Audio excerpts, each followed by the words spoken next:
Hello again, walking fans. Welcome back to the cave and a nice cup of tea. A nice cup of tea here. My growing collection of RNLI mugs. That one was from the Kent coast, Littlestone-on-Sea. Back to the business in hand. Walk 50. And it was actually about the 5th walk that Andy and I ever did, and this wasn't really a walk. It was a scamper, a couple of hours, done after breakfast and before coffee. Dropped off by my best beloved, the two of us, at Moonfleet, where the previous day's walk had ended, and I said a little bit about the book Moonfleet, which we were forced to read at school in English lessons, and it was all right. No great shakes. I rather like the guy who wrote it, and I didn't mention the author at all yesterday. John Mead Faulkner, his name was, and he was a poet and a writer. Also a very successful businessman, although he got into a trade that I have no truck with, which is armaments, at the time of the First World War, and spent his retirement years indulging his interest in ancient literature, and he became a paleographer, which I thought was something geological, but how wrong was I? Study of old documents and that sort of thing. So on with the walking. We started off at Moonfleet. We watched a dog handler, and that was a misnomer, if ever there was one. And we're admiring the complete courage of this lovely dog walker and her 7 charges. You're a complete nightmare.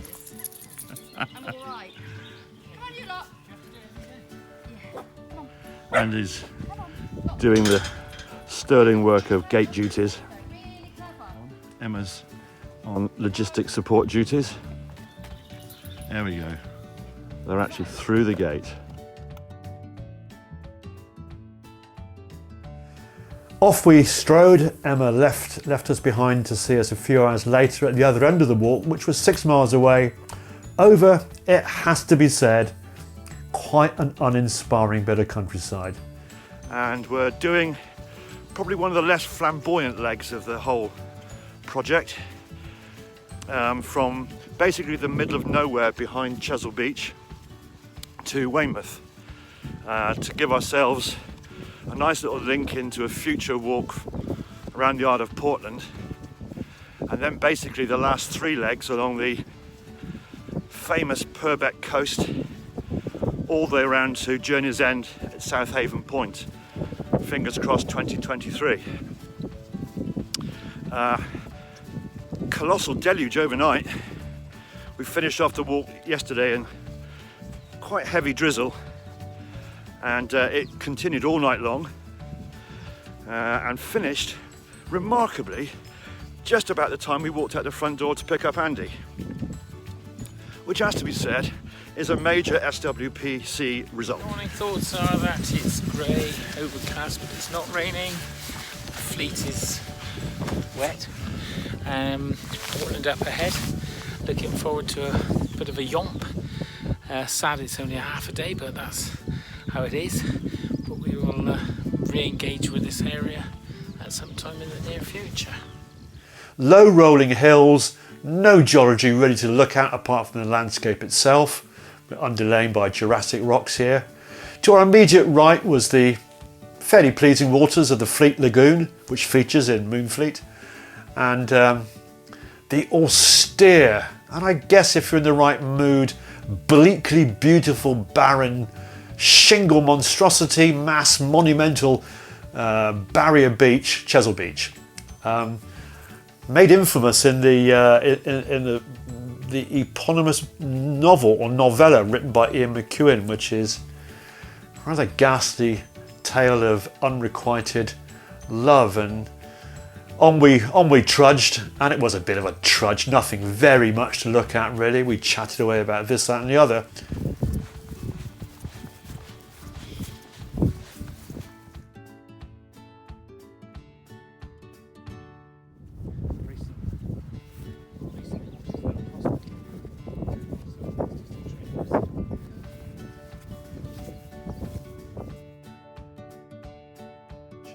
Turns out to be probably the penultimate one that we get to on the coast path in this part of the world. We've seen lots of them on our walk. I think the previous big one was at Tregantle at the very end of our odyssey in Cornwall. And I know there's definitely one more big firing range to get to, and that's at Lulworth. Well, we are coast path walkers, so this information is for us. Some quite interesting signs here: risk of fire, and then above that, military firing range. Slightly worrying. Don't worry, I'm not going to. There is one good thing you can say about military ranges across the country, and that is they're darn good for wildlife.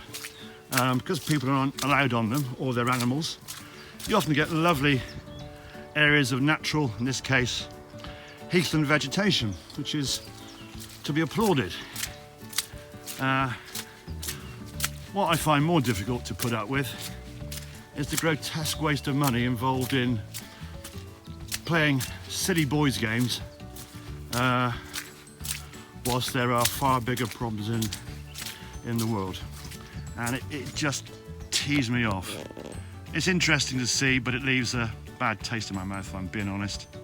And I hate getting that bullshit stuff about they're doing it to protect us and you wouldn't have the freedoms you have. We've moved past that, haven't we? Really? I hope. Bloody pointless, isn't it? Really? Haven't we grown up yet? Well, we're getting towards the very eastern end of Chesil Beach. The Fleet lagoon immediately in front of us. Chesil Beach on the left, and Lime Bay moving towards Weymouth, just beyond the shingle barrier of Chesil Beach. A mighty sight, and pretty much everything you can see looking away from where I've stood, the whole lot Andy and me have walked on the southwest coast path, so I'm quite impressed with that. Today has been, it's going to be a half day today. Today has been pretty flat, but we've just come up a small slope and we're both absolutely cream crackered. But marvellous spot to be in. Not the thrills and spills of the high cliff line, but different pleasures down on this lower ground. I guess really I wanted to say something at the end about the ending of the walk, because I blatantly ignored a sign that said coast path closed. And to be honest, walking fans, if I'd have read the guidebook properly, which I didn't, I tend to read it after I've done a walk rather than before, it warns you about a big diversion through Wick Regis, which I really did not fancy, and neither did Andy. We wanted to stay true to the coast and stay as close to the shore as we can, because those bits which you have to detour inland are never as good. And we'd had a big one a few days ago when we had to plod inland for some way across farmland. Well, according to some warning sign just now, we shouldn't be coming along this part of the SWCP. It said footpath closed. No evidence whatsoever yet of anything that's worthy of a footpath closure. We're up on a little cliff by a holiday park now, about to drop down towards Ferrybridge, which is our destination and possible pickup point. Just a little bit of spatter of rain starting, so no sign of anything yet. I can't imagine there's going to be a huge hazard close to these holiday homes, but I could be wrong. And I can see some workmen along there, so something's happening. That might be why they brought... I blithely ignored this sign, persuaded Andy to follow me, he did, and we carried on. There was nothing untoward on this path until we got to a caravan park and rounded a corner, and as we went round it, we saw the reason why the path had closed. A landslip in the Kimmeridge clay. Oh my word, at least you could see a bit of geology. And there was a small team of folk working on reconstructing a wooden bridge type thing. Like a little jetty really, built on top of this clifflet.